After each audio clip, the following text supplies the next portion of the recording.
Welcome to another episode of Listen, Learn, and Love, hosted by Richard Ostler. I have a returning guest on my podcast. Blaire Ostler was on episode 24 and was the very first person that talked about being bisexual. And when I stepped in this space, Blaire was one of, not just because we have the same last name, we're probably distantly related, but we're not like first or second cousins that we know of. Blaire was somebody I met. I remember meeting her in affirmation events, and I remember reading her blog, her Facebook posts. And as I was trying to just get reprogrammed to see LGBTQ people as our Heavenly Father and Heavenly Mother see them, I felt impressed Blaire would help me. She's helped me a lot. And she's helped so many other people like me that are trying to better understand LGBTQ Latter-day Saints. And I think our listeners know that the best way to do that is to listen to LGBTQ Latter-day Saints. Allies' role is really to amplify their voices. And so Blaire was on episode 24 somewhere in early of 2018. And now she's back on this episode recorded in October. Blaire lives in Utah, but we're doing this via Zoom.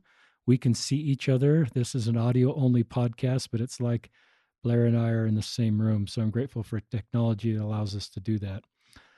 Blaire's going to just update our listeners. So, Blaire, you are somebody I deeply admire, you and your husband, Drew, and your family, and thank you for being on the podcast again. Well, thank you so much. I'm happy to be here. And will you just give us a brief intro where you are, where you're from, what you do, and what you like to study? Absolutely.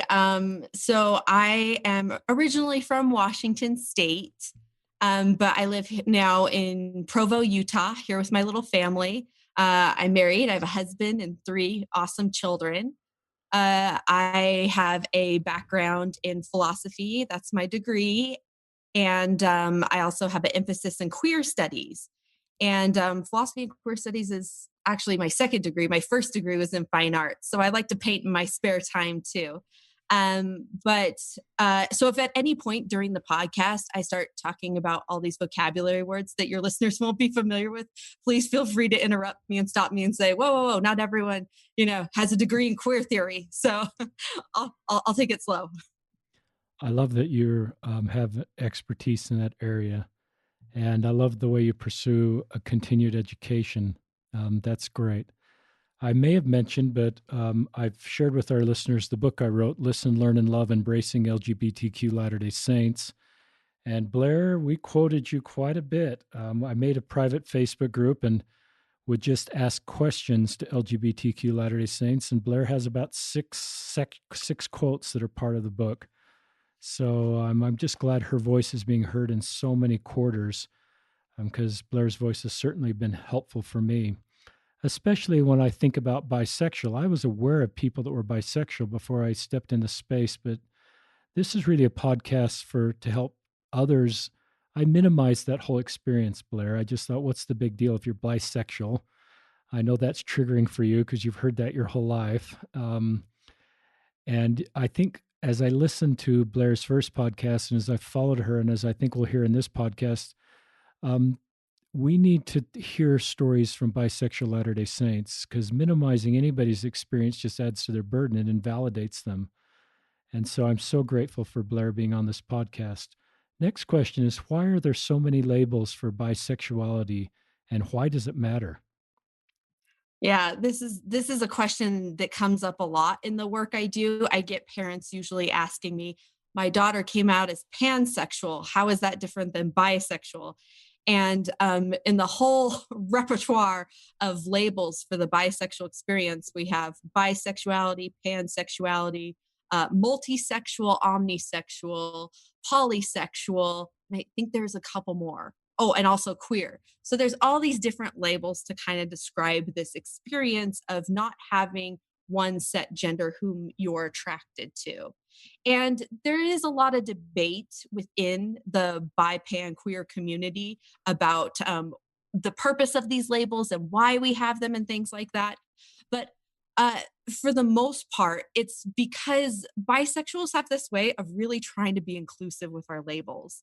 Bisexuals, more recently in queer theory, have often been asked, like, oh, well, if you're attracted to only two people, you're perpetuating the gender binary, right? Like the idea that there is only men and women, with ignoring the gradient of genders that exists between the binaries of women or men and women. And so part of the idea of coming up with these new labels is to be more gender inclusive. For the most part, though, a lot of people, bisexual is the one that most people know, the most people are comfortable with and familiar with, then followed by pansexual. And then the other ones might follow, like multisexual, omnisexual, polysexual, that sort of thing. So there's a lot of different words for what we're experiencing, but there is kind of a general reoccurring theme that person's sexual orientation isn't limited to just one gender. That's really helpful. And some of our listeners may be hearing new vocabulary for the first time. And I've learned to just, when I hear something new, not, and it makes me a little unsettled because I'm hearing pansexual or omnisexual, I think you said. And the second one is I know less about. I just encourage our listeners to sit with that uncomfortableness. So that's just to me part of education and part of labels. And that's just part of improving our understanding in this space, even if it causes us to kind of be uncomfortable as we're recognizing we're learning things that perhaps we didn't even realize for the first time. And that's just part of, to my feeling, is just maturing as a society and understanding each other better. Why do you call yourself queer? Oh, well, this is, yeah, this is a great question. I love the word queer so much. This word was once used as a derogatory way to make people feel shame about who they are, whether it's their gender presentation or their sexual orientation. This word is used to try and make someone feel bad and shameful. I don't feel bad and shameful about those parts of myself. And so for someone like me, queer is this reclaiming of what was something bad that people tried to make, or something that people thought that I needed to feel bad about, and say, no, I don't feel bad about that. You can call me queer. It kind of takes away some of the power of the word from trying to say, we're going to make you feel shame about this and we're going to put you in a closet. And so I use the word queer a lot as a reclamation of something that I think is actually quite beautiful. Another reason I use the word queer, because um, for me, it encompasses both my sexual orientation and my gender. So there are lots of different words for different gender experiences too. So there's trans, which most people are probably familiar with. Then there's cisgender, but there's a whole lot of variations in between there. You have non-binary, genderqueer, um, uh, gender expansive, gender variant, and then you have intersex folks. And so you have this big range of gender experiences happening. So for me, queer encompasses both my sexual orientation, being bi, and both my gender experience, being a non binary person myself. So it really kind of encompasses everything for me, whilst at the same time, it affords a little bit of privacy. And I think that's sometimes something that people take for granted, is the idea of privacy, because, um, you know, in the process of legitimizing queer orientations or queer gendered experiences, people have a tendency to ask really inappropriate questions that they would never ask a straight person or a cisgender person. But for some reason, for a queer person, everything's open on the table, ready to be dissected and questioned and diagnosed, and they want all the juicy goods of it. So when I use the word queer, I'm just letting you know, hey, I'm a part of the LGBTQ community, and I don't necessarily need to share with you all of the things that that entails, because I'm going to give myself a little bit of privacy at the same time. So it's this balance between disclosure and legitimacy. And on the other side, privacy, and maintaining the fact that, okay, I do deserve some privacy as an LGBTQ person, you know? That's really helpful. Talk about, not just in case anybody doesn't understand non binary, to explain that to us. Oh, so non-binary is also a term used for people in the LGBTQ community who don't identify exclusively as male or exclusively as female. So non-binary is a compilation of both male and female attributes, usually in presentation. With intersex folks, it's actual biology. There's both masculine and feminine parts at work in some point, and that's where I reside. That not my all my non-binariness is not always a presentation. It's internal, right? It's parts of my body that are actually different than most cisgender women. So non-binary just means somewhere between the binaries, really, but it's usually inclusive of both.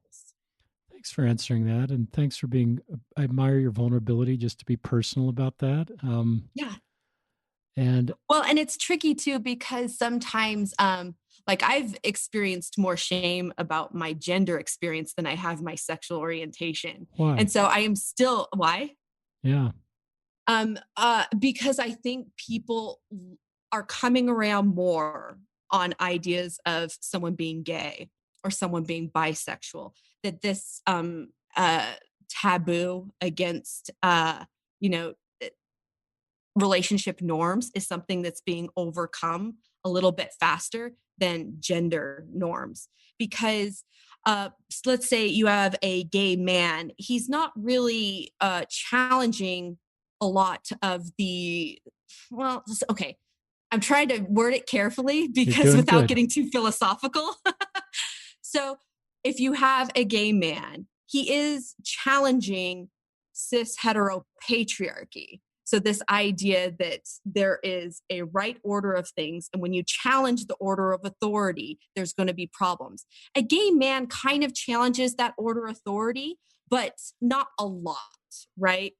A trans person completely subverts that type of authority.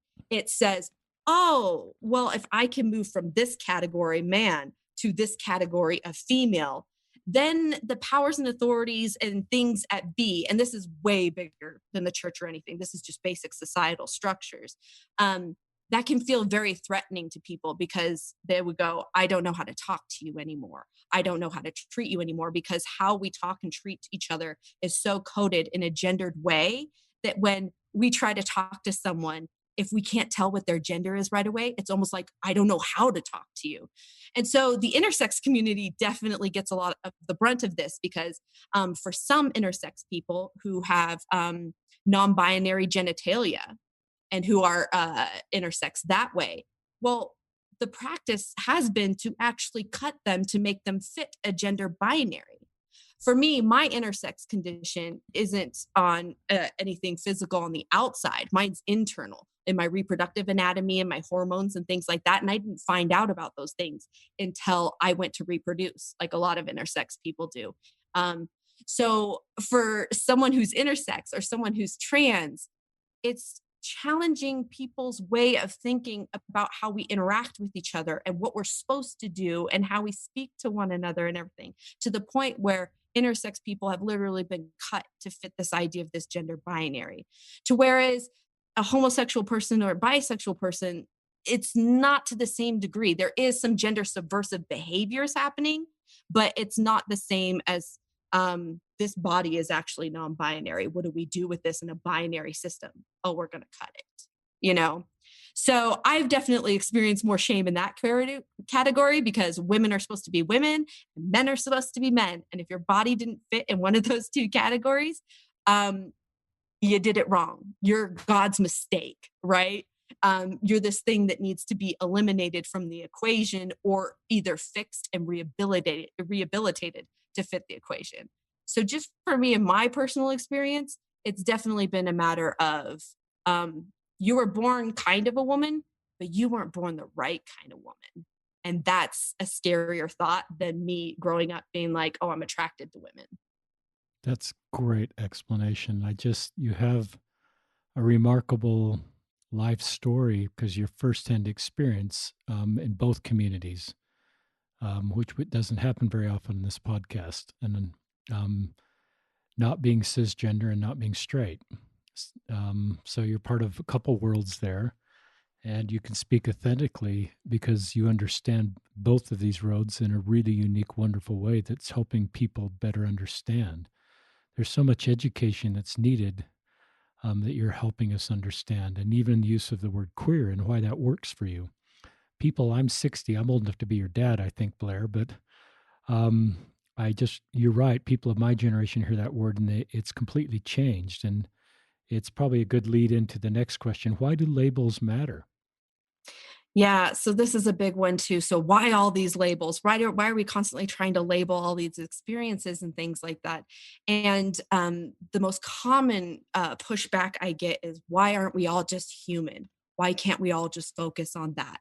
And that's a good idea, because we do want to focus on our commonalities that allow us to reach common ground with each other, to be able to build relationships with one another. But the problem with erasing all the labels and just saying, why can't we all be human, is we're erasing actual experiences. We have the label to identify the experience. So for the average Latter-day Saint, we have labels all the time. They say, can't we all just identify as a child of God? And I'm like, yeah, absolutely. But different children of God experience the world a little bit differently. So whilst we are all children of God, well, some of them are women, some of them are men.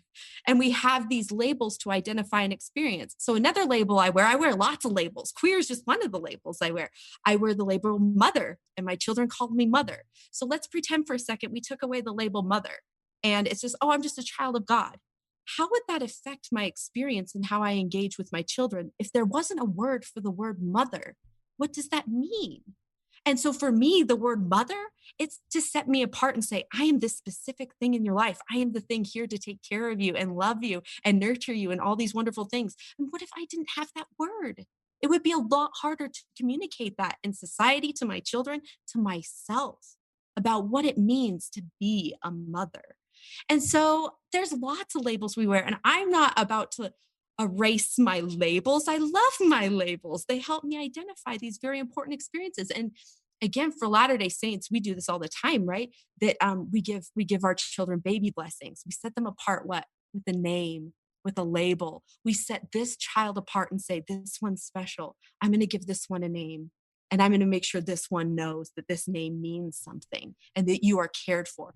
To give something a name or a label is to set it apart and say, I love you.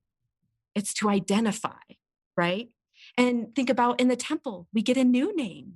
How exciting is that? So we wear all sorts of labels. And so if we want to erase all our labels, think of what kind of world that would be, where we don't bless and set apart our children. There's no word for mother. There's no word for all these wonderful experiences. So for me, queer or bisexual, that's just one of those many labels that help me identify and share with the world. Oh, this is who I am. This is what I'm experiencing.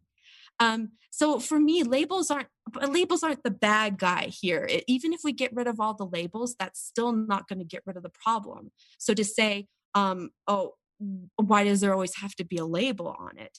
Well, because I'm trying to share something with you, and it's really hard to do that without a label. So yes, we are all human. Yes, we're all children of God. Wonderful. But look at all these subset of things we can talk about too. And it also reminds me of the scriptures. And when Paul wrote about it in Corinthians, he wrote about the body of Christ. And what did he say about the body of Christ? He said, neither the hand is the foot, nor the foot is the eye. We have all these different body parts in the body of Christ. And it's such a beautiful analogy, because it's about finding unity within our diversity. The scriptures didn't say the body of Christ is the body of Christ because all parts are a foot. Imagine if we were all feet. No, no, no, no. It doesn't function that way. It functions because of our diversity and because of our differences. And so if we're getting rid of labels to say, oh, look, we're all children of God, as a way of loving each other through common ground, that's great. But you know what's even better, good, better, best, is to say, oh, you're different from me, and I still love you. I'm going to love you even though we're different. We don't have to have that thing in common to love each other. That's what it is in the body of Christ. There's diversity in the body of Christ. We were not meant to all be the same. We were not meant to have the same political positions or political affiliations. We were not meant to have the same genders. We were not meant to have the same orientations. We all have a different skill set, a different grouping of talents, and we share those things accordingly. And when we really want to love each other as members of the body of Christ, we can say, I don't love you because you're the same as me. I love you because you're different than me. And that's powerful. It's a great segment. It's the best segment we've ever done on that. Oh, I love how you bring us to mother and how important that label is and how you transitioned all these labels that are helpful. And I recognize that if I say, don't label yourself, I'm just creating shame around who you are and the way God's created you. And that is just the worst thing I could do because it just well, makes you, I think Satan resides in our shame. And then he says, well, we're really not, we're a mistake. And God doesn't love us either because people aren't even letting me take on a label to define this part of me in a positive way. So it just and, takes us all down all these negative roads. and this is particularly pertinent to the bisexual community too, because so often is the case. I've been asked this many times, and it's, well, if you're bi and married to a man, why do you have to come out? Why do you have to share this thing about yourself? And part of that is because why do we share anything about ourselves? Why do we share anything about our likes and dislikes or anything? And so part of that bi erasure, this idea of like trying to make bi people invisible, that label is an important part of it. It's like, oh, I'm just wearing this label, but to say don't label it anymore, that's the erasure part. We don't want to know this about you. We don't want you to exist in that capacity. We want you to get married to someone and we want to assume things about you without actually having to deal with the fact the person in the pew next to you is a bisexual woman. I love that. And I'm thinking of Elder Quentin Cook's comment from October conference. You'll have to tell me if this sits well with you. Unity and diversity are not opposites. We can achieve greater unity as we foster an atmosphere of inclusion and respect for diversity. How do you, Yes. is that okay? That quote's okay if it's consistent with what you're teaching? Yes, it's definitely consistent and pertinent. And I'm so glad it came from Elder Cook too, because Elder Cook specifically has a tender place in my heart, even though we don't agree on all things, but he has a very, very tender place in my heart because when the Mormon and Gays website came out and he did the intro for it, he said gay, lesbian, bisexual, and transgender saints. And that was the first time I had ever heard a general authority call me by name and said, bisexuals, we welcome you. He said the word. And so some people want to, I know that may not seem like a big deal to some people, but the fact that like so much of my life experience has been erased by saying, don't give me that label, don't come out, don't XYZ. But then to have Elder Cook come out and say, gay, lesbian, bisexual, and transgender Latter-day Saints, we love you, we welcome you. Like I broke down in full on tears when I heard that on the Mormon and Gays website. It was a very beautiful moment. But yes, the quote you shared too, that's definitely beautiful. That's what we should be striving towards. And I'll be the first to admit I don't get there perfectly. Nobody gets there perfectly, but that's definitely a worthwhile goal to strive for. I'm just reflecting, listeners, about how much that meant to Blaire that a leader of our church used the label that is who she is and how helpful that was for her. I wish you could all see the emotion. Blaire talks about this subject a lot. She's a pretty seasoned. But there's a tenderness about what Elder Cook did that I can just tell as I'm looking at her face in the Zoom meant so much to her. And Elder Cook he didn't give up anything to do that. It's not like he crossed a line he shouldn't have crossed or he taught something inconsistent with what Christ taught. To me, he just taught the gospel of Jesus Christ. And the way he taught it in that introduction was so helpful to a bisexual member of our church. And it just, to me, role models what we all need to learn to do and how important this podcast is in Blaire's life ministry to help us better understand and bravely talking about her gender orientation and her sexual orientation. Gender identity, I think, is a better phrase than gender orientation. Identity and orientation, it's a little bit of both. Brian Spittler was on our podcast, episode 30. I don't know what episode it is. I just tried to Google it. He's age 34, but he's one of the other bisexual Latter-day Saints we had on the podcast, and he married to a woman, but he, like Blaire, felt, that wanted to talk about this. Let's talk about, you've kind of touched on this, but I want to make sure we talk about it. What is bi-invisibility, biphobia, monosexism, and or bi-erasure? Okay. Yeah. So these are some big terms that get thrown around a lot, and I think they're often misunderstood. And let's just go from one by one. So bi-invisibility is basically the invisibility of bisexuals. So for example, we're kind of like chameleons. When you see us married to a person of the same sex or the perceived same sex, people just call us gay or lesbian. But then when you see us married to a person of the opposite sex, you'll just think we're straight.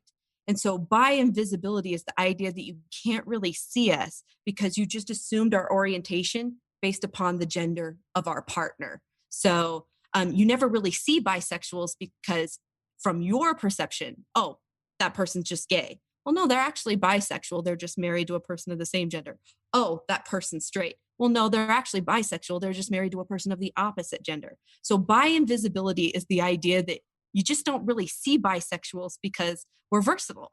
We're versatile. We can be used in a lot of different ways, and we are often just taken for granted that way. So biphobia is another word that gets thrown around a lot. It's the idea, the actual fear of bisexual people and what this means. It's actually not my preferred term because anytime you kind of pathologize something, it kind of displaces responsibility of the person who is perpetrating something biphobic. So for example, if I say something, I'll make it really simple and overt. And I say, I hate bisexual people. People say, hey, don't say that. It's biphobic. But I don't prefer that because it's privileging the person who's perpetrating the wrongful ideology as opposed to privileging the feelings of the person who experiences it. So it's saying, oh, that person's biphobic. Well, no, I'm not worried about whether or not that person's biphobic. How is the bisexual person receiving it? And that's where monosexism comes in. This word means just any kind of sexist attitudes or prejudices towards bisexual population. Or when I say bisexual, I'm also talking about pansexual, multisexual, polysexual, omnisexual, the whole gamut. So monosexism is this idea that being either gay or straight is the correct way to do things. And anybody who is outside that binary of either being gay or straight perpetrates acts or words of monosexism. And then what was the last one? Bi-erase. Oh, and bi-erasure. So this happens all the time in, unfortunately, both straight spaces and both in LGBTQ spaces. And this is something that can be really hard for bi people and contribute to this idea of, well, we don't belong anywhere because we're constantly being erased wherever we go. So for example, this happens in academia all the time. People will talk about LGBTQ rights, but then they only talk about gays and lesbians, but actually not recognizing, oh, bisexual people were there too. We were a part of certain activities or activism or marches or parades too, but yet it's always about gays and lesbians. One of the things about bi-erasure that really bothers me usually comes into account of conversations of conversion therapy. And so if people who aren't familiar with conversion therapy is to put bluntly, the pseudoscientific practice of trying to change someone's sexual orientation. And it has been debunked across the board by every medical establishment possible. I mean, they're united on this front. It was a bad idea and it should not be happening. But what happens is in history books or queer textbooks or things like that, or conversations of conversion therapy, they'll say, this actually happened. So this actually is an example. Bisexual people will also put through conversion therapy. And then when their attention was redirected to members of the opposite sex instead of the same sex, they were used as citations for how conversion therapy worked. Wow. And I'm using air quotes. So bisexual people were basically weaponized to show how conversion therapy works, Wow. to be used against our gay and lesbian peers or siblings. And so we were in the same breath weaponized to hurt gay and lesbians, but then erased from the literature. And we were used as an example of how conversion therapy works. So we were both a weapon and then we were both erased at the same time. And it's so damaging because the conversations still keep happening about conversion therapy and the effects of it. But people don't talk about how bisexual people played a pivotal role in that as victims, not as weapons, but as victims. We experienced these things too. We experienced the shame and all sorts of things too. And then we were put as a footnote as to why it worked. It's tragic. And so that's bi erasure. They erase bisexuals from the equation, but at the same time, weaponizing us to hurt other people. And that needs to stop. It needs to stop. That's new content for me as I continue to get my hard drive reprogrammed. And I've been in the space for 4 years-ish, but you just taught me something I've never understood before that's very helpful for me. And I didn't even know how to pronounce this term. I've actually mispronounced it in this podcast. It's bi erasure, not bi erase. Right. It's bi erasure. Yeah. And so, listeners, I'm just like you, sometimes picking up things for the first time. And that's a reason a lot of you are listening. So, even so, if you're just brand new to this space, this is the kind of podcast you might listen to again, just to pick up all the things Blaire's sharing, because there's a lot of really good, perhaps new content for all of us. And that's why this podcast platform works. And we're grateful for the brave people like Blaire that come on. That was a great segment. My heart, that was fascinating to me to see the weaponized role of bisexual people in the conversion therapy world. Maybe you've answered this. Can bi erasure and monosexism happen at the same time? Yeah. So with a lot of these things, these can happen overlapping at the same time, which are people like, how can you be erased but also be a weapon? Well, this is how. Another one that struck me is, unfortunately, it was a Latter-day Saint who was definitely struggling with understanding LGBTQ experiences, made the comment, "Oh, I'm okay with gay people as long as they don't try to get in bed with me and my husband." And so I had to think about that for a second, because if you're okay with gay people, they're just, one, it kind of talks about us like we're predators, constantly trying to find our way into unassuming heterosexual relationships, which we're not. And also, if you're gay, you're not looking to get into bed with someone's husband and wife. That is actually a bi trope. And so what that does is show monosexism. So this idea that bi people are predators trying to get into bed with unassuming heterosexual couples, but at the same time referring to us as gay people. So it's in that case, it was a biphobic comment and bi erasure at the exact same time. And this is what we're constantly dealing with. People being afraid of who we are and what we are, being sexual predators, but then we don't even get the courtesy of you calling us bisexual. You just blamed it on the gays. So again, it like doesn't even make sense to a certain point. And so as a bi person, you like constantly feel like you're on guard no matter where you are, constantly clarifying false things people are assuming about you. And it happens in both communities. It happens in LGBTQ communities and it happens in straight communities. And so this is where like this sense of like not belonging comes from, because at any given point, you're constantly having to clarify who you are. When there's all these horrible stereotypes about bi people, the idea that, bi people are greedy, the bi people are selfish, and we're constantly looking for, heterosexual couples to get with, and that we're sexual predators or pedophiles. And it's frustrating to constantly have to clarify, hi, I'm not a predator. Hi, no, I'm not a rapist. No, being bi isn't the sin next to murder. Um, it just becomes utterly exhausting to a certain point where it's like easier just to not be around people at all because you don't know where the next assault is coming from, And so back to the original question, can it happen at the same time? Yeah, bi erasure and bi invisibility and monosexism, biphobia, it can all happen at the exact same time.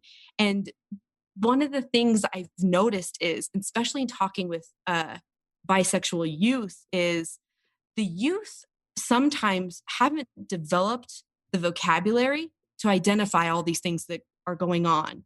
They don't like they haven't studied it for years on end like I have, right? To me to be able to sit and identify, oh, this is monosexism, this is bi erasure, this is bi invisibility, with all the citations and footnotes. And so I do notice and see it though that bisexual youth or pansexual youth are experiencing these things, but also don't have the vocabulary to identify exactly what's happening to them. So what happens, and this is what I'm seeing more often than not, anxiety, anxiety and depression without like this clear explanation as to what's going on, but something is going on and their body is keeping score. Their body knows something is going on. I don't feel safe or whatever, but I know it's happening. I just don't have the words to describe it. Again, the importance of labels to describe the experience, to find out what's happening, to be able to identify those things so the healing can start, right? And that's actually one thing I get the most phone calls about, usually about bisexual youth who are struggling and trying to find their space. And that is one of the things I find the most just haven't fully developed the whole vocabulary of how to identify these things. And it's really important to be able to have the vocabulary to identify these things. Otherwise, how are we going to get the behavior to change other than, please stop calling us pedophiles? That's a good segment. Ugh. I really like the idea that labels and understanding someone's sexual orientation or gender identity is key to helping them move forward in a positive way, not through conversion therapy also, or not obviously, but I just think when someone understands where they are in the queer spectrum or the LGBTQ spectrum, then better decisions can be made and better community can be built around them, not to change it, not to fix it, but to help them just move forward in a thoughtful way, understanding who they are and I believe how God's created them. So I think that's really helpful. And I once heard someone, I mean, some of the stereotypes I've heard are like, well, bisexual people just want to be sexually active with men and women. I don't know if that's under the umbrella of biphobia or just insensitive comments and just minimizing who you are. I think that's a really inaccurate comment. Well, and with that, it's also about reducing someone's, it's very strange to say this, but a person's sexual orientation isn't exclusively about sex. I mean, I know it's a sexual orientation, but it's not just about sex. So for example, I would never reduce your relationship to your wife to you just wanted to have sex. No, your relationship is so much more than that. Yet for some reason with bisexual people, it's just all about the sex. And it's like, no, I develop relationships with people and can develop romantic feelings for people and connect on levels of intimacy with just different types of genders. And so your gender just isn't a marker for me on whether or not I can fall in love with you. And so much of that doesn't have to do with sex at all. But yet we keep reducing sexual orientation down to sex. I wish it were a love orientation, I love you have no shame when you talk like that. For a lot of bisexual people, you just help them de-shamed. And I would think, and maybe you'll have to tell me if you feel this way, are glad they're wired this way because it allows them to have wonderful connections in a positive, healthy way with lots of people. Absolutely, definitely. Well, and that has definitely been key into untangling the shame because I didn't always feel that way. I actually, one of the worst feelings you can have in the world is wishing you were not you anymore. And I actually know what that feels like. And I know what it feels like to pray and be like, I don't want to be queer anymore. I don't want to be this thing anymore. I don't want to be me anymore. And that's actually one of the reasons. I don't know your listeners how they'll feel about this. I actually stopped attending church. And it wasn't something I wanted to do at all. I actually kept going when maybe I shouldn't have gone. And for me, I was so anxious and so depressed and so sad about who I was in the pews. I could no longer feel the spirit. I couldn't feel my heavenly parents' love. I was numb, and I was blocking it all out because I didn't know how to deal with the onslaught of commentary that was happening about who I was. And it got to the point where I didn't want to be me anymore. And I had panic attacks. I would leave the pews, go out to my car, and privately have a panic attack to the point where I could hardly breathe. And whoo, I'm sorry, I'm getting a little emotional. I was not planning on talking about this. I would have a panic attack in the car.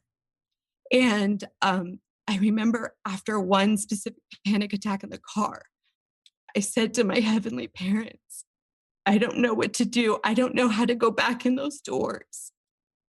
And my heavenly parents said, Blaire, you are that you might have joy. We want you to be safe, happy, and healthy. And if it's not in those church pews, you need to go somewhere else. Because if you're not safe, you can't do all the things we have planned for you. You have a big, beautiful future ahead of you, and you can't do that if you're not safe, healthy, and happy. And it was after that experience, oddly, having a panic attack in my car in a church parking lot, that I was like, okay, the church isn't inside the church walls is not the only place I can feel the spirit. It's not the only place where I can still find some sort of spiritual fulfillment. And for me and our family, it wasn't about, yeah, I don't even want to be here anymore. I kept going. I wanted to make it work so badly, but my body had a physical reaction when I went to church. It had a physical reaction that said, you're not safe here. You're not safe. And that's when the anxiety kicks in. And that's when I'd have to run out to the car. And so I think there is some negative stereotypes about LGBTQ people who don't go to church anymore. And I think there is some misunderstanding and misconceptions about why we don't come to church. And I'm not trying to pretend that like everybody's experience is my experience. I hope that all LGBTQ people aren't having panic attacks in their car. And so everybody has a different experience. But for me, it wasn't that I left the pews because I didn't want to be there. I needed to find God somewhere else. I needed to be spiritually fed on Sundays, and I couldn't do that in that church pew. It just didn't happen. I mean, my dream someday, yeah, I'd love to come back to church. Are you kidding me? I have a 10-year-old son who didn't get baptized, and that breaks my heart. It breaks my heart. I want him to be baptized, but I don't know how to make these pieces fit. I try so hard to make all the pieces fit. And I just don't want to be treated like a weapon used to hurt gay people. And I don't want to be erased. And I just want a place where I can teach my kids all the wonderful things I learned in the gospel. And so right now, I kind of feel like, at least in my spiritual journey, I'm homeschooling the kids, the church right now, because I don't know how else to do this, right? I teach them primary songs, and we do it on our own, and we pray before dinner, and we do it the best we can. I'm not going to lie. Sometimes it's hard to do that without my community. But, at the end of the day, I have spiritual confirmation from my heavenly parents. We want you to be safe, happy, and healthy. And you can't be a mom if you aren't safe, happy, and healthy. You can't take care of those babies, and you can't do all those other things. So for right now, I'm doing the best I can to be safe, happy, and healthy, and raise these babies in a way that would make my heavenly parents proud, That's on behalf of all of us, Blaire. Thank you for opening your heart. and sharing that experience with us. It's sacred space when someone does that. And my love, respect, admiration for you only goes up when I hear you vulnerably talk like that. And my instincts at this point in my life are just to sit with you in that pain, do everything I can to validate the pain that you feel and have felt. And even as a committed, deeply believing, whatever right verbs are to describe me as a Latter-day Saint, I can do that and sit with you. It's not a dichotomy that I have to sort of, and I believe when I honor your pain and sit with your pain and validate that, it's more likely you'll be able to heal than if I have to have you prove it or say, Blaire, you're just being too sensitive, or they didn't really mean that, or you know, Blaire, I mean, you've heard all these things. I don't need to make them up and re-traumatize you. But I just have learned to sit with you, Blaire, and say, you know, we need to do better. And it's on us to help you feel like you belong and you're part of the needed body of Christ, and that we need you as a queer Latter-day Saint. We need that part of you in our pew, just like it teaches in 12th Corinthians that you talked about earlier, the body of Christ. And for listeners that are listening, I think I just invite you to act on the impressions you're feeling, on what you can do in your circle of influence to help the people that may not have as much courage as Blaire has to be open about being queer, but are closeted there, hearing all the things about people like them that are generally not very kind things. And we need to talk about LGBTQ Latter-day Saints as our own people sitting on their own pews as needed members. And so that's a pretty well. If I may add to that, good. So one positive thing I find is keeping my heart open to change and keeping my heart open that some of the trauma I've had in the past doesn't have to be trauma as part of the future. I recently got a phone call. It was really terrific from one of the high councilmen in our state. And he was looking for ways to be more LGBTQ inclusive. And one of the things he said to me, which was absolutely amazing, is he said, I can understand why the church pews aren't always safe for LGBTQ people. And to just be acknowledged, to just be understood that someone was able to see, oh, I can see how this isn't safe for you, that this isn't just, uh, it's not like, like a petulant toddler throwing a tantrum on the ground. There are real feelings and real reasons as to why some people don't feel safe there. And so just by acknowledging it, like, I talked to my husband about it afterwards. I was like, maybe we can go to church on Sunday. Wouldn't that be cool? And just to be understood already lifted a weight to where I was like, oh, maybe I won't be misunderstood in my entire life. Maybe that trauma can be part of the past, and maybe the future can be something different. And I see it happening all the time. Luckily for me and my work, I get to see the positive things happening all the time too. I get phone calls from parents. My daughter came out as bi. My daughter came out as pan. Maybe you could help me understand that. Like, when I was growing up, that was not a thing. There was not this network. There was not this ability to be able to go connect with other people and get the help we needed. Actually, when I was growing up, the word bisexual, the label bisexual, it was not in my vocabulary. I didn't know what it was. I didn't even have a label for my experience. I just knew I was attracted to women and I was attracted to men. Or at that case, I was in puberty. It was like middle school. So I was attracted to boys and girls. And I did not have the word bisexual in my vocabulary. So I didn't know what was happening to me. I mean, that's what I grew up in. But today, now I get parents saying my daughter came out as pansexual. And I'm like, congratulations. She has a word for her experience. That's amazing. And guess what? I have a parent calling me wanting information on how they can better parent their pansexual child. Like, oh my goodness, like, this is like a dream come true in so many ways. And so I have to remember myself as an LGBTQ person, I don't want to pass my trauma on to queer youth. That trauma is my trauma, and I'm not going to pass it on to them. And though I may understand some of their trauma, but the world is changing. It's getting better. People are wanting to understand and to educate more. or be educated more.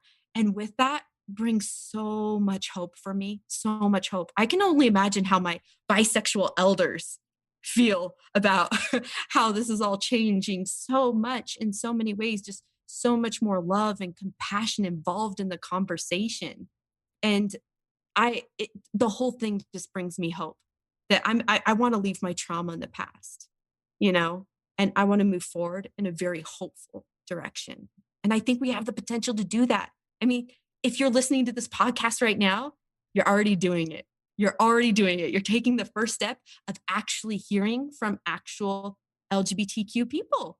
I mean, I know people like criticize giving out cookies for allies. I'm giving out all the cookies. Yes, yes, keep doing that. Thank you. Thank you for listening, because there's so much more to being LGBTQ inclusive than just talking about the queer community. It's about listening to the actual voices within. You have to actually be queer inclusive. And that's what this is. And it makes me so hopeful, so incredibly hopeful.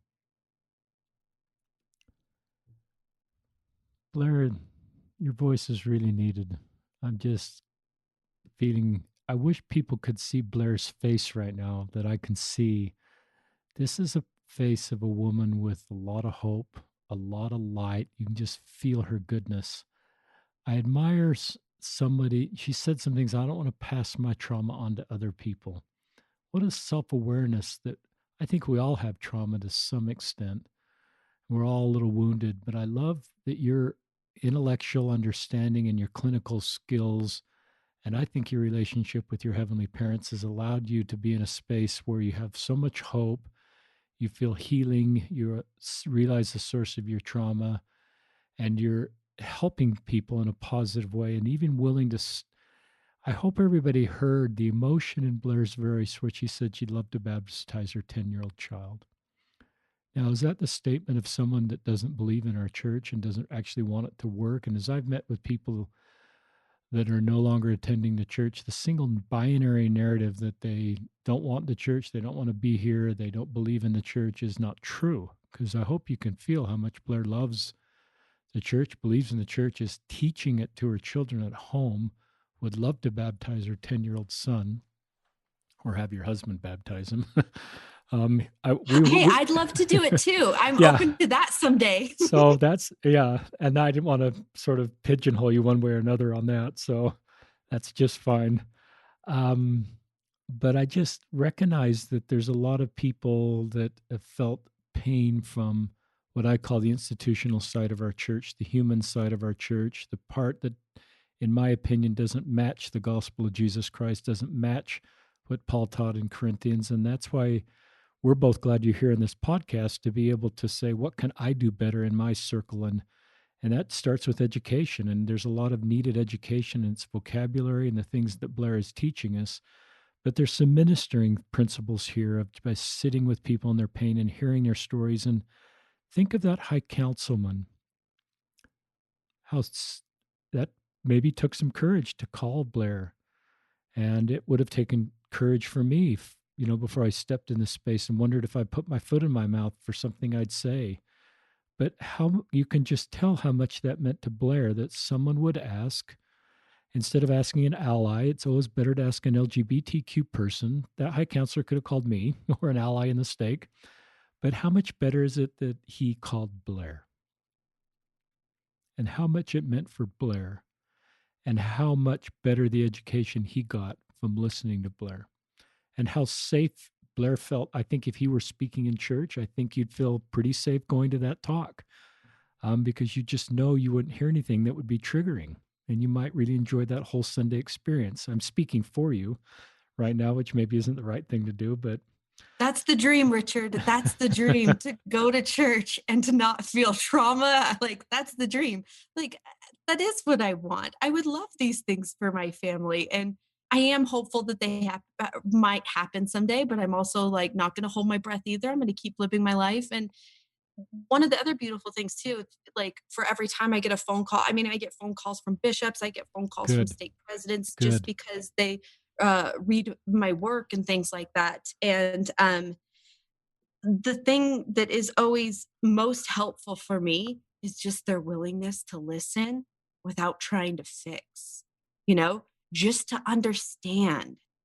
And half the battle, like honestly, especially for a bisexual person too, if you just understand me a little better, like we're already going to be able to move leaps and bounds together and do wonderful, beautiful things together. And so it just means the world to have someone who's there and willing to listen. And even someone like me who no longer attends church, these people know I don't attend church anymore. So why would they call me? I left, the pews. I did not leave the church, at least not in my heart, not on the records or in any other way. And though I'm not in the pews, like they still said, you know what? I want to hear what she had to say because maybe there was a reason. Maybe there's something to be learned from this. And so for me, that's incredible. That is an incredible outreach to go outside your comfort zone to say, this person left the church, or left the pews, but I can learn from them anyway. And I can hear them and I can understand them. And if I do that, maybe we're going to end up healing together. And that to me is, again, that's the dream. That's where we want to be able to heal in so many ways. And again, just like with passing on trauma too, that's how you heal the trauma. You know, you reach out and say, oh, I understand this part of you a little better now. Can I understand this a little more? And honestly, I'm not one who's big for apologies because I think actions speak louder than words. But when I do get an apology, it still feels really good to someone who maybe said something really insensitive or didn't quite understand the bi experience the way I had hoped they would in ways. But again, I just see a lot of people in the church doing so much to try and understand. And granted, I don't want to make it sound like it's all sunshine and roses. There is still trauma happening, but I see a lot of good people doing a lot of good things, trying on both sides of the spectrum, you know? And that's how healing has to happen. It comes both ways. We got to work together to heal together. And that's what I want. And I want it. I want it for the LGBTQ youth too. Like, I don't want them to have those horrible experiences I had. I want them to be safe, happy, and healthy. And I just, and actually, something very beautiful happened to me recently to give me that kind of hope. I have a daughter, and she's 7. And she talks about growing up and marrying a girl someday. And when she plays with her My Little Ponies, she'll marry the girl My Little Ponies together. And she talks about girls are so beautiful and they smell like coconuts. And we don't label her experience for her. We don't tell her she's queer or bi or lesbian or anything because it's not about that for her. Again, a sexual orientation is so much more than a sexual orientation.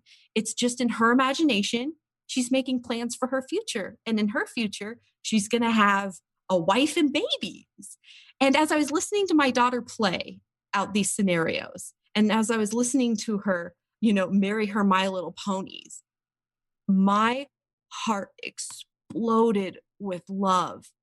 I could not love this little child any more than I do right now. Not because, I'm bi and I want my daughter to be bi. No, no, no, no, no. It's because in her imagination, she has options and possibilities. And for her, it's a good thing. She has hope in a future. She has all these exciting plans to where, like, so much of LGBTQ trauma is I have no future, I have no family, I have no plans. But here she is, this little girl making future plans with her My Little Ponies, how girls marry girls and have babies and families and all these wonderful things.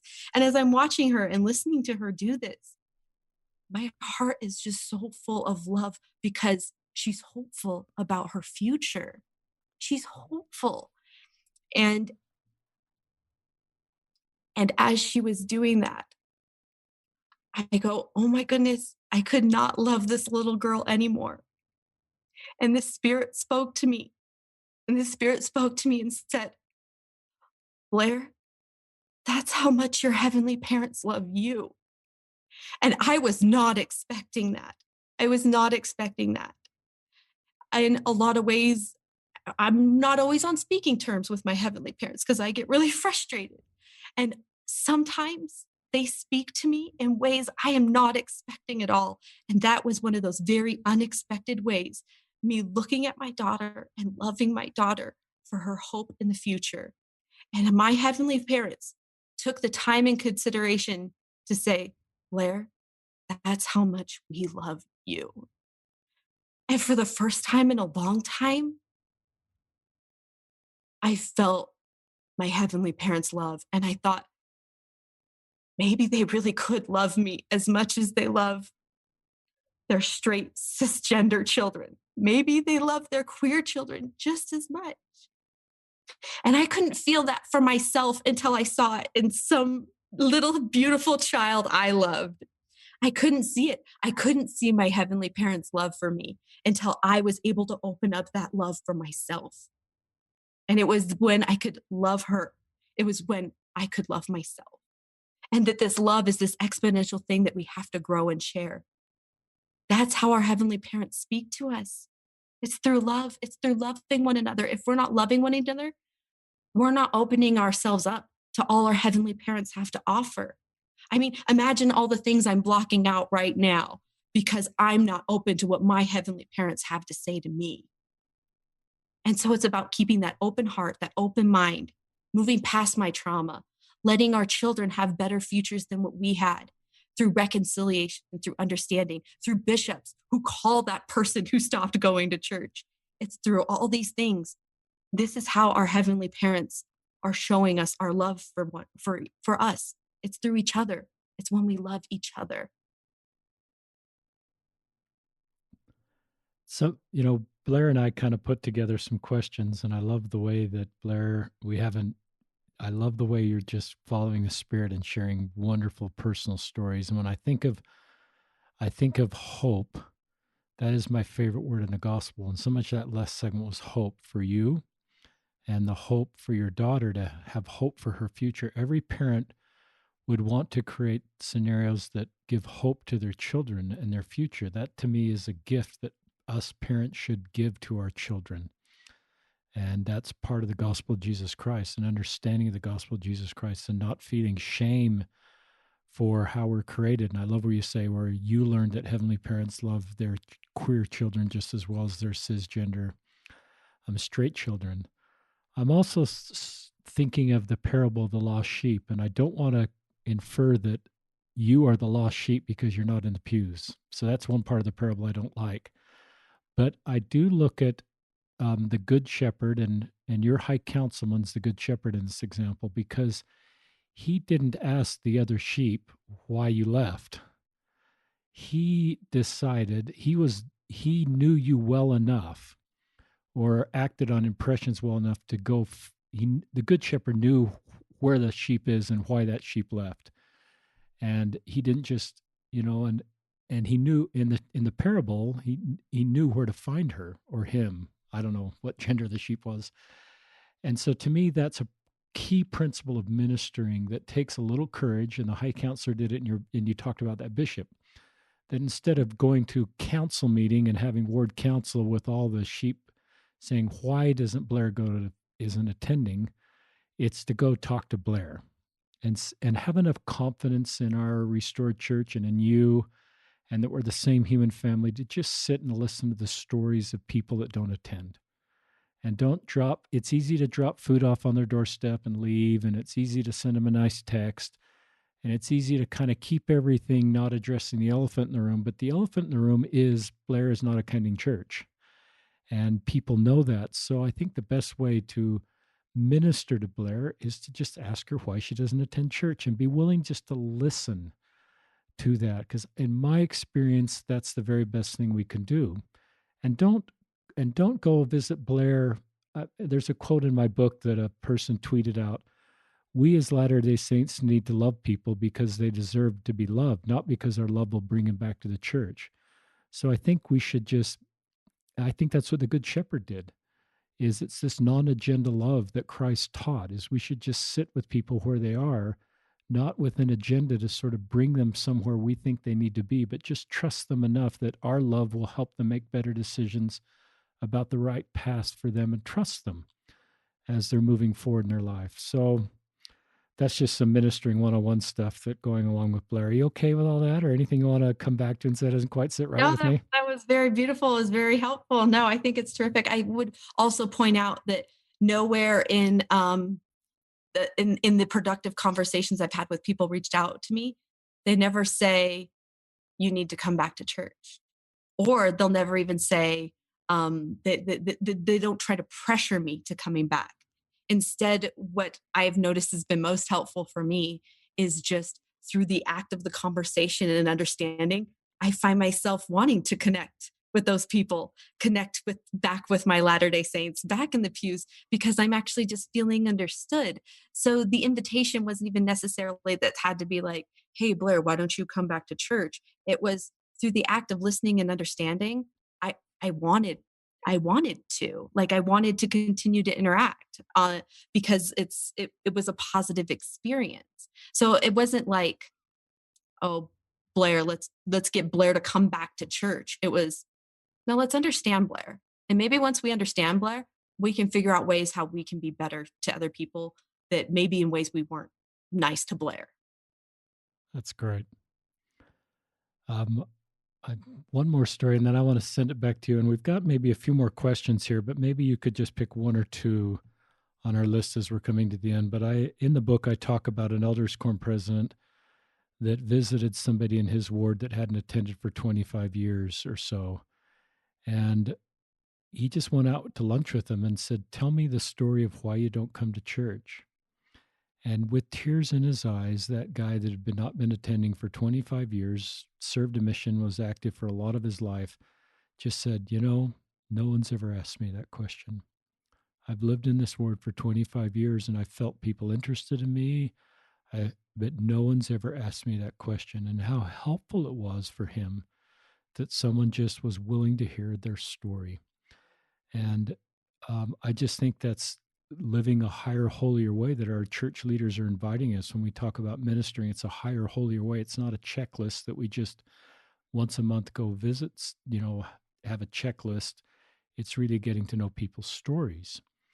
And that's where we connect with people. And then I love the way you're talking about, then you feel a feeling of belonging as someone hears your story, and it makes you feel like you may want to be a part of that. So we've got a few more questions here, Blaire. Do you want to take a few more of them? I'll just let you. Or do you want to go a different direction in this podcast? No. It's all been so wonderful. I just totally went a different direction than I was planning on, but that's totally okay. I think, if I'm being completely honest here, I think I miss having a safe space to share my testimony, to share my spiritual experiences, because when you don't go to church all the time, church is your place to be. Like, I love fast and testimony meeting. The weirder, the better. It is my favorite. I know some people have problems with it. I love it. It's my favorite Sunday of the month, just because you get to hear people's raw experiences. And I feel like that's where a lot of the beauty is. Even if I don't always agree with everything that's being said, you get to hear the raw, beautiful things. But when you don't go to church anymore, you find yourself in this place where you don't always get to share these special, tender experiences, because in a lot of spaces, after you transition a little bit away from certain types of church activity, and you transition into like post-Mormon and ex-Mormon spaces, and I don't want to generalize those spaces, but they're generally not safe spaces for bearing your testimony of your heavenly parents' love. For the most part, you got to know your audience, right? And that audience is not necessarily in a space where they're going to be receptive to me talking about how I had this experience with my heavenly parents. Likewise, not being at church, I don't have a place to share that either. So I think sometimes queer Mormons find themselves in this weird, awkward space of having these spiritual, wonderful experiences that we don't know who to share them with or who to talk to about, because people in the church sometimes aren't comfortable hearing the queer testimony, and people who long since left the church and severed connections in ways that whatever works for them, they're not willing to hear, oh, I have this testimony of this thing that you gave up long time ago, right? And so when you're in this space of having this, I'll call it a queer testimony, you don't really have a place to share it. And I weirdly find myself, and I, again, was not expecting to do it on the podcast, but I weirdly find myself in this space where I'm like, oh, I get to share my queer testimony. I get to say what I'm thinking and feeling without having to like filter for the straight Latter-day Saint or filter for the post-Mormon who doesn't want to hear my testimony anymore. It's fascinating. And so this is a very beautiful space to be in. Thank you, Richard. Thank you. Well, you're very kind, Blaire. And the world is one of the goals. The world is so divisive right now, and there's so many differences, and we know that we're on the front end of election. You may be listening to this podcast after the election, but you are one of my heroes for finding common ground principles that bring us together as the same human family. And you did that for me when I first connected this space. I think I read everything I could get my hands on that you wrote, and you're a great writer. And I continue to try to do that. It's hard for me to keep up with everybody now. But I just love your understanding of the gospel of Jesus Christ, your love of your heavenly parents, your committed role as a mother, as a disciple, as a Christ, as a wife, these wonderful children you have, and how lucky they are to have you as their mother.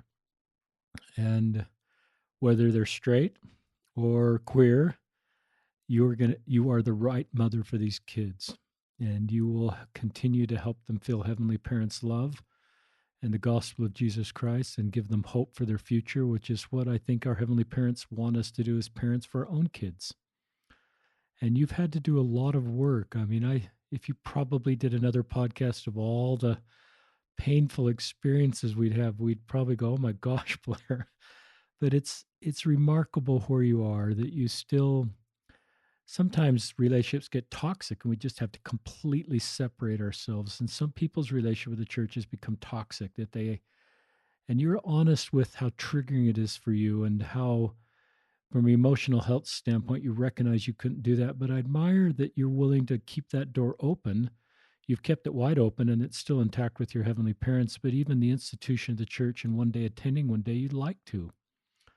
And that may not be everybody's path, that may not everybody's ability, but I admire you for willing to keep that door open. And if I were your local leader or your high counselor or your ministering brother, I'd probably just say, Blaire, I trust you. And I would give you no prescription or no sort of conference talk. I mean, I don't want to rule out, I think conference talks can be great. We just quoted Elder Cook's talk. But I just say, I trust you. You have this wonderful relationship with your heavenly parents. You're getting great personal revelation. I just trust you.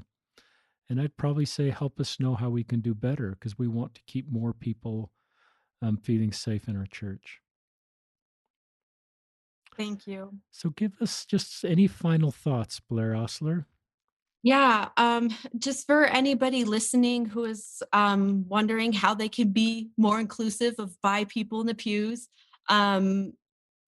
just be willing to be open and listening and understanding. And when some bi person comes out, don't say, why did you have to come out? Just understand that maybe it's just a organic process of self-disclosure, that they're just saying, this is just who I am. I just wanted you to know.